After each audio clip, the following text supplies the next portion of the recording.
video covers key strategies and knowledge that will make working in R much easier in the near and long term. Let's start by opening R. If we want, we can type directly into the console. However, this makes it a bit difficult to recreate our work, so it's helpful to open a new R document, also called an R script. We can open a script by holding down Command and hitting N. Whenever you write R commands, you should write them in an R script. Then you can send the commands in your script to an R console to be run.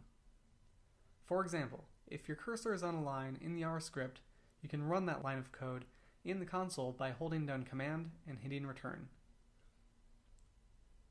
To run a larger block of code, highlight the code, hold down Command, and hit Return. It is useful to type your commands into an R script because you can organize your commands, and you can run and rerun these commands quickly and easily. You can also save an R script so you can use it later, and this makes it easy to pick up where you left off in your next work session. Here, I'll save my script to the desktop with the name temp.r. Saving and loading files in R can be very helpful. R is always looking in a particular folder on your computer, and it is sometimes important to know where it is looking so you can access and save files. There are two tools that will make this easier: getWD and setWD, which stand for Get Working Directory and Set Working Directory.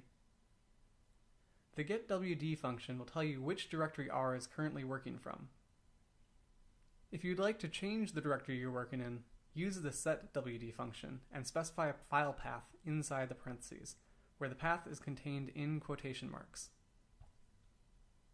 For those working in OS X, there's one more tool, Command D. Typing Command D will open a window where you can navigate to a folder of your choosing. When you are done in an R session, save your script and then type Q open parenthesis close parenthesis into the console. As long as you carefully document your work in an R script, there's little reason to save your workspace. In the next video, we'll begin creating objects in R.